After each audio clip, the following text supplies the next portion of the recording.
Brand ambassador programs are some of the ickiest influencer opportunities I've ever seen. The majority of them are scams, and even the ones that aren't, let's just say, I would advise that you proceed with caution. I have been sent so many DMs that is just a screenshot of an ambassadorship email paired with a message that says, "Is this a good opportunity?" And I can usually answer yes or no within a millisecond of seeing it. And so I figured it was time to finally put together a video that would help you evaluate these opportunities for yourself. So today we're going to talk about brand ambassadorship red flags, how to tell whether or not one is a scam, or if it's real but still an exploitative opportunity, or if it's one that you absolutely want to consider pursuing. We're going to be taking a lot of notes from this brand deals scam video, but there will be a lot of brand new information as we delve into opportunities that are specifically labeled ambassadorships. So first, let's talk about the ones that are straight up scams. These are the ones you'll probably see the most. An actual scam is going to be where they are trying to get money out of you,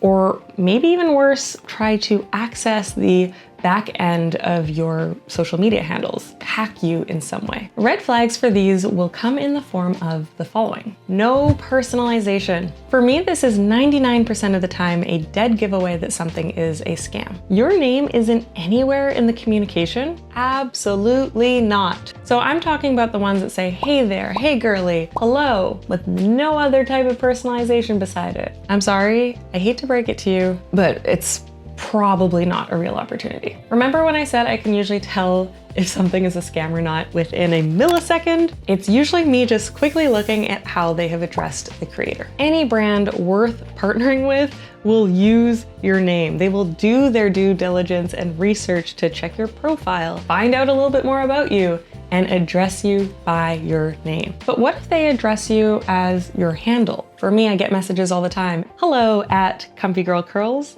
Hello at Creating with Kea." For me, I kind of find this even worse because I know that at best, they just are like copy and pasting this from a bunch of people's profiles to be able to mass send out emails. And at worst, like AI can do that. AI can absolutely populate people's handles into a bunch of emails. Again, to be able to like shoot these out to as many people as possible and hope that somebody falls for it. So no, absolutely not. If a human was actually doing the manual labor of thoughtfully finding creators to align with the campaign, it takes the same amount of effort to look at somebody's page and see their name at the top of it as it does to grab their handle. A third level of personalization I look out for is a sign that they have actually seen my content. Something that goes a little above and beyond, "Hey, we've seen your profile and we really like what we see." I will admit, even legitimate brand opportunities do have pretty generic, "we love your content" messages in them. But if this lack of personalization is paired with like not addressing me by name, it leaves me feeling like this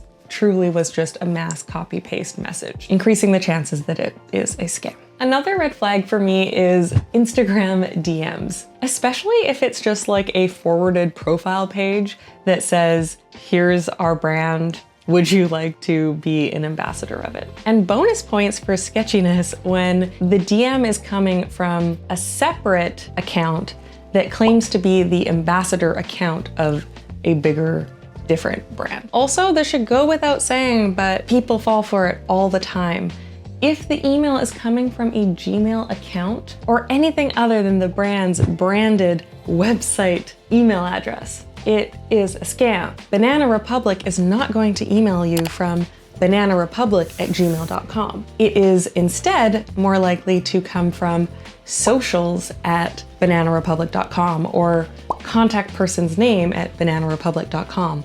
Or maybe even gap.com, because I think, does Gap own Banana Republic? You get it. It's gonna come from a professional email address. The only exception to this though, is if it is somebody claiming to be an agency representing the brand, which is something that is actually very common in the influencer marketing space. A brand, a big brand, will hire out their influencer marketing initiatives to a smaller agency, and it's usually the agency who is in charge of reaching out to creators. But still, if this is a legit agency that is working for a brand, they are still not going to contact you from a Gmail account. It will still be person's name at PR company's name.com. Another thing to consider when somebody reaches out to you pretending to be an agency representing a brand is to check their online presence. Does this PR agency have an Instagram account showcasing their portfolio of the different brands they've worked for? Do they have a presence on LinkedIn? Do they have a website with case studies of their past work? If not, I would really err on the side of caution. So now into the actual scammy part of these scammy opportunities. If they are asking you to pay money, you're out. You're dipping. You should not have to pay money to promote somebody else. Absolutely not. This scam usually comes in the shape of, hey, pick some items from our website. You just have to pay shipping for it. But once you pay for shipping, you never get the product and your contact goes dark. This happens every day to aspiring content creators. Do not give up your money for anything. What's even worse is if they've made this sort of scammy website and they're actually just using it to collect your credit card information. They're not playing like small, just trying to get your shipping money. They're trying to actually get access to your credit card. Nope, nope, nope. I've also seen some scams that require you to send them your two-factor verification code, which you should never send to anybody. It even says it. Do not provide this to anybody else. There are legitimate ways of connecting advertisers to our back end so that they can run ads through our account. Proper ways to do this using the Facebook Business Suite. You should not be doing this by sending them your two-factor verification code. That will allow them to reset your password, get into your accounts, and boot you out.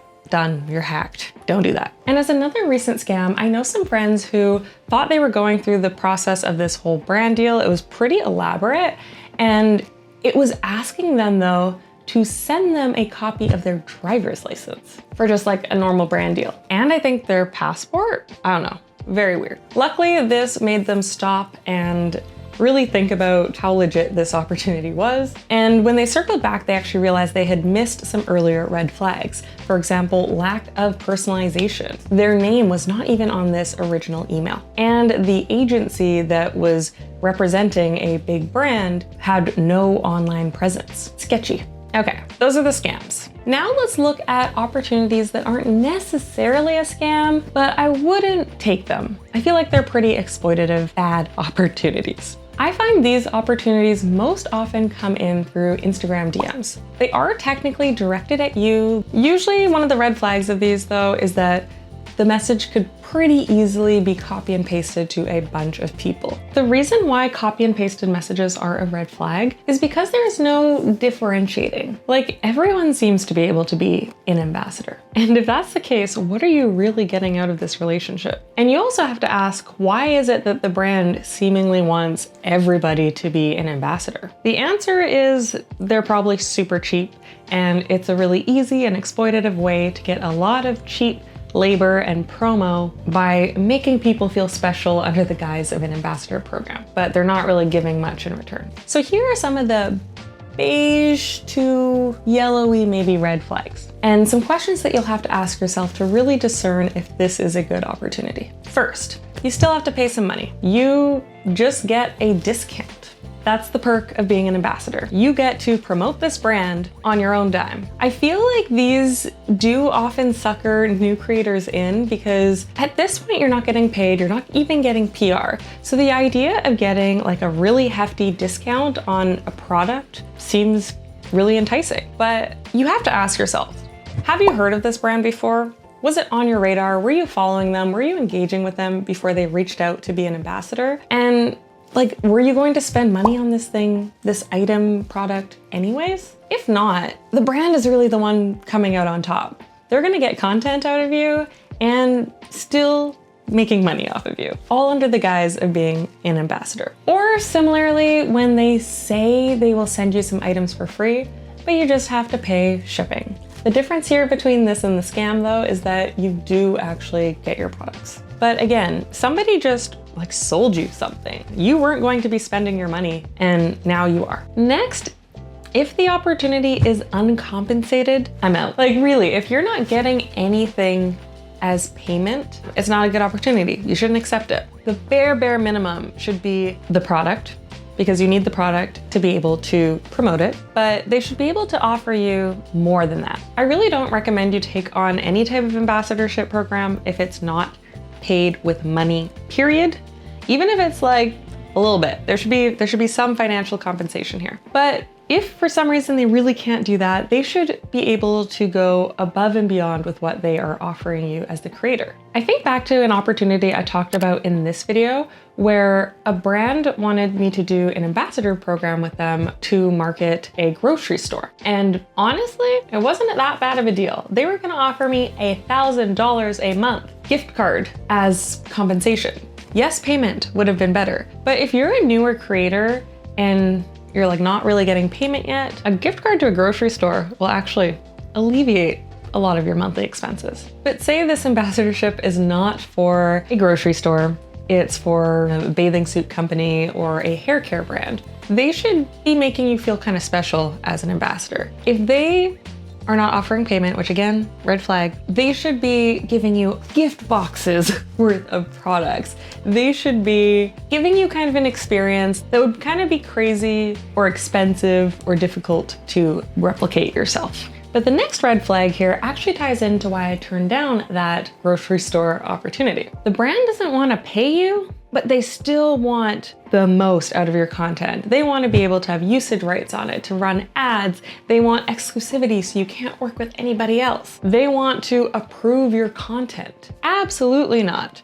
That is the dynamic of a paid brand partnership that has a very clear contract and should come with pretty generous financial compensation. And something I see very, very common with these ambassadorships is that they sneak into the fine print, or sometimes they'll say it outright, but expect you to not know well enough. The fact that they can run ads with your content, they can use your content to generate a profit in perpetuity, which means forever. Absolutely not. That's an opportunity that I would definitely be turning down.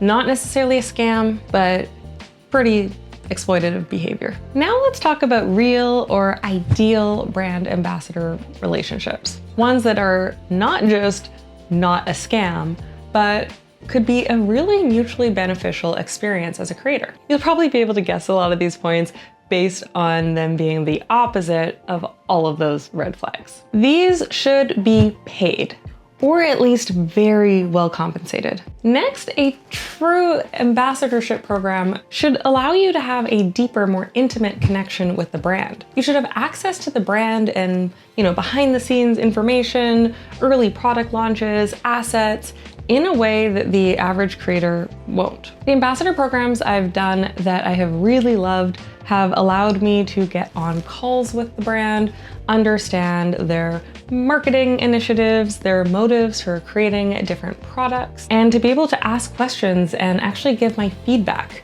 to help better the brand. And for many of my opportunities, I was actually able to reach out to the brand anytime I wanted. We had direct communication. It wasn't always going through this third-party agency. Next, an ambassadorship should really be a limited, selective opportunity. They should be reaching out to you because you and your content are so truly aligned that you would be the best candidate to represent their brand. Everybody and their mom should not be able to be an ambassador. An ambassador program should also offer additional opportunities. The best relationships I've had to date have allowed me to take part in more opportunities outside of our kind of ambassadorship scope, whether that was speaking opportunities, hosting live streams, hosting events, and even having my image in their in-store marketing visual setup. A true ambassadorship should also have very specific terms and a scope to it, with a specific time frame attached, also with really clear renewal expectations. An ambassadorship shouldn't really be this vague forever thing. You should be able to revisit it at a specific interval to see if it is still mutually beneficial and if you want to continue. Also, like any type of brand partnership, the brand should not be able to use your content in perpetuity.